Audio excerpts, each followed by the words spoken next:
Assalamualaikum warahmatullahi wabarakatuh. Selamat datang di video praktikum material teknik Institut Teknologi Sumatera. Baik, di sini kita akan membahas salah satu alat yang ada di lab rekayasa material. Alat itu adalah Universal Hardness Tester Zwickrol ZHU 250CR.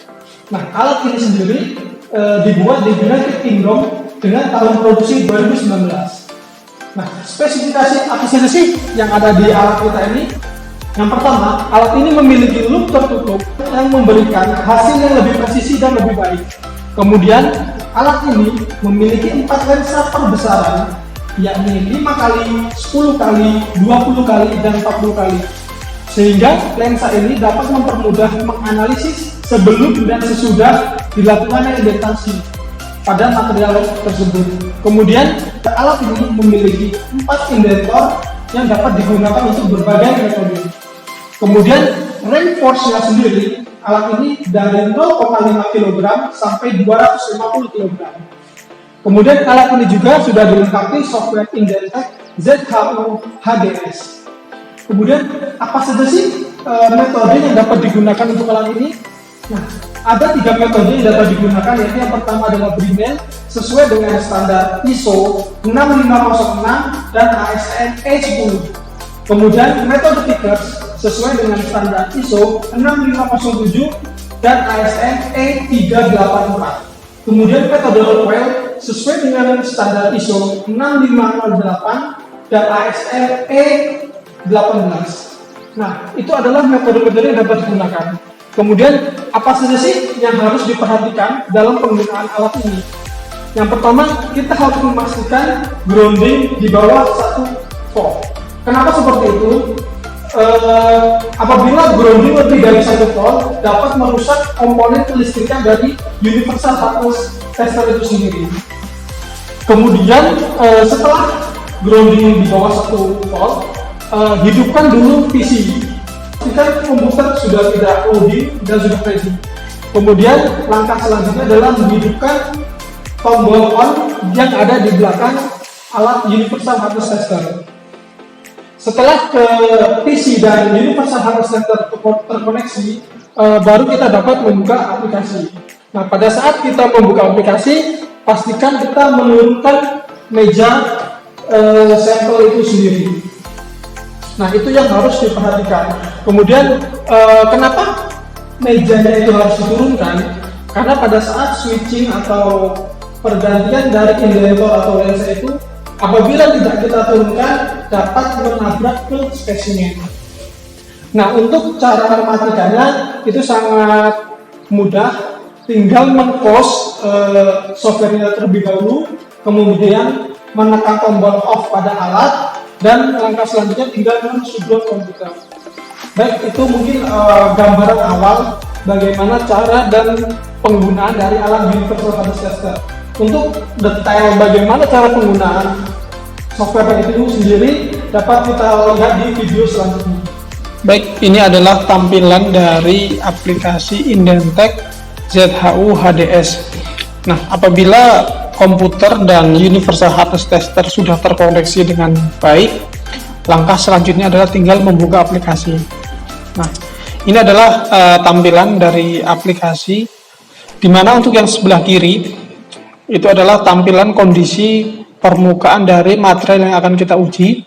Kemudian nanti yang di sebelah kanan nanti akan menampilkan hasil dari uji kekerasan itu. Nah, kemudian ada beberapa tools yang digunakan di aplikasi ini, terutama yang paling penting adalah yaitu di menu edit, run, dan option. Nah, untuk mengganti metode yang akan kita gunakan, langkah pertama adalah mengklik option, kemudian preference. Nah, di sini adalah tampilan apa saja sih metode yang akan kita gunakan. Nah, untuk sampel yang kita pakai adalah sampel dengan metode Vickers. Nah, untuk unit measuringnya adalah mikron dengan decimal place 3. Langsung diklik OK. Kemudian force-nya tinggal kita tentukan dari 500 gram sampai dengan 120 kg. Nah, kita pilih 10. Nah, kemudian di sini adalah dwell time atau waktu yang digunakan untuk melakukan indentasi. Jadi waktunya sudah fix 10 detik.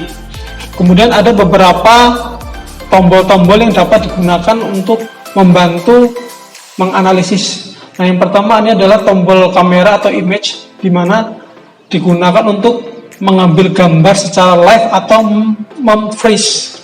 Kemudian apabila kita ingin mengganti lensa perbesarannya, nah ini sekarang kita pakai lensa 10. Kalau kita pakai 5, nah ada beberapa hal apabila kita ingin mengganti lensa, lebih baik kita turunkan mejanya terlebih dahulu. Nah, kita turunkan dulu, kemudian kita pilih contoh, pilih perbesaran 5.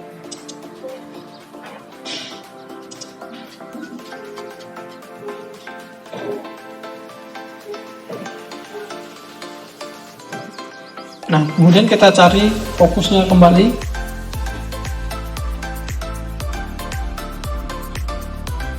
Nah, ini kan gambarnya terlalu terang tuh. Kita dapat menggunakan menu auto exposure. Nah, seperti ini. Nah, ini adalah untuk mengganti-ganti lensa. Kita coba ke perbesaran 20. Nah, sebelum kita ganti, kita turunkan lagi dulu agar tidak menabrak. Nah, ini proses switching.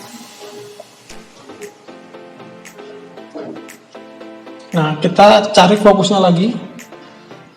Nah, kemudian itu adalah menu fitur dari lensa, gimana caranya mengganti lensanya.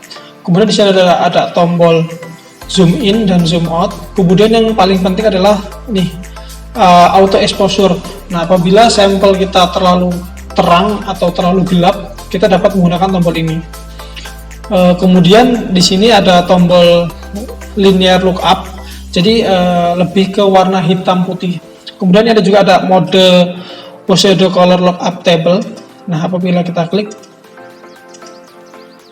nah semakin warnanya merah maka semakin dalam lubangnya. Kemudian ini untuk center. Nah, ini ada scale line. Nah, jadi ketika kita mengambil gambar, kita harus mencantumkan scale line yang ada di sini. Nah, ini adalah perbesarannya adalah jarak seperti ini adalah 100 mikrometer. Kemudian ada tombol center. Nah, selanjutnya ini adalah measuring this indent, di mana tombol ini digunakan untuk mengukur secara otomatis. Kemudian di sebelahnya ada lagi measuring this indent manual, di mana tombol ini digunakan untuk mengukur secara manual. Kemudian di sini ada tombol shortcut. Terus ini yang paling penting di sini adalah ada export atau copy selector, di mana ini digunakan untuk mengambil gambar. Nah, kita langsung saja mencoba mengambil data. Langkah pertama, kita harus mencari space yang kosong. Nah, ini adalah space kosongnya. Kita pakai mode hitam putih saja. Kemudian kita turunkan dulu. Karena bagusnya untuk figures ini kita pakai perbesaran 10.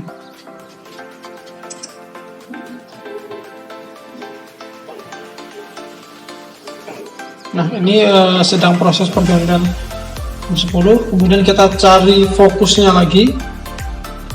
Terus sepertinya nah ini kan warnanya terlalu gelap tuh, kita gunakan menu auto exposure. Nah, untuk lebih terang. Kemudian cari spot yang kosong. Nah, untuk cara pengambilan datanya sendiri, kita klik run, kemudian free run. Nah, di sini ada tombol indent dan exit. Nah, ketika kita akan mengambil data, kita tekan indent.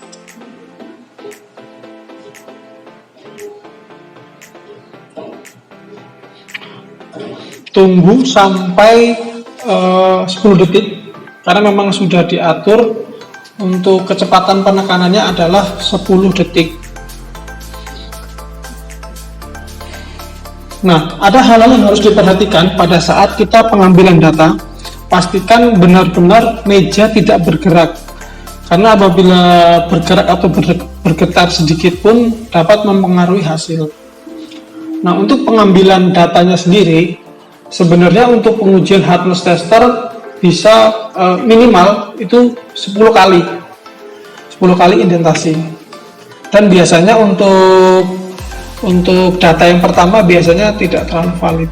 Nah, ini kemudian kita dapat nih, ini adalah hasil indentasi, dan yang di sebelah kanan ini adalah hasil.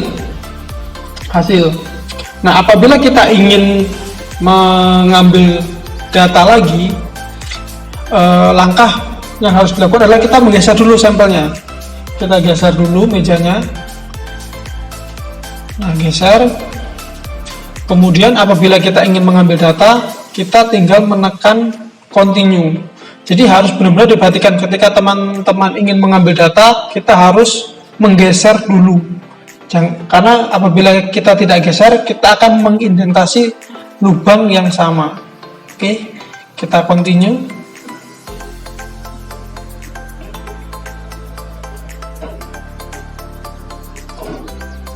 Nah, waktunya sama juga ya, 10 detik. Nah, nanti kita akan mencoba bagaimana cara mengukur secara otomatis dan cara mengukur secara manual. Kita tunggu sebentar lagi selesai. Nah, itu sudah bentar lagi hasilnya sudah keluar.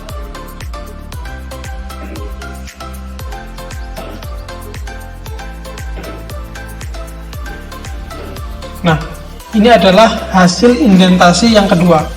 Nah, dengan hasil kita ambil yang main ya, yang 284 HV. Nah, apabila kita tidak ingin mengambil datanya lagi, kita tinggal tekan exit. Yes. Nah, ini adalah hasil dari dua indentasi tadi. Nah, apabila kita ingin mengukur secara otomatis, tinggal tekan tombol ini. Nah, 284,46, tidak terlalu jauh. Oke, dan apabila kita ingin mengukur secara manual, tekan tombol ini. Kita tinggal scroll untuk zoom. Tolong diperhatikan kursornya. Nah, setelah kita selesai, kita tekan tombol done. Nah, 286. Nah, semakin besar atau semakin luas kita memberikan jarak tadi itu, maka mengakibatkan nilainya semakin kecil. Dan apabila kita menaruhnya garisnya terlalu dalam, hasilnya akan semakin besar. Nah, baik, itu adalah cara mengambil datanya. Kemudian bagaimana sih kita mengambil data yang akan kita gunakan, yaitu kita pertama tekan file, kemudian export data. Nah, terserah kita akan letakkan di mana, di F, kemudian kita namai test, kemudian save tipenya yang Microsoft SQL. Nah, itu adalah cara bagaimana mengambil data yang ada di aplikasi. Nah, ini seperti inilah tampilan dari Excel-nya itu sendiri. Nah, untuk mengambil gambarnya, klik tekan ini, export. Kemudian pilih edit, copy image, kemudian paste. Nah, ini adalah cara mengambil gambarnya. Baik, itu mungkin saja pembahasan tentang bagaimana penggunaan aplikasinya. Untuk lebih jelasnya mungkin dapat kita bahas untuk di video selanjutnya. Baik, terima kasih. Assalamualaikum warahmatullahi wabarakatuh.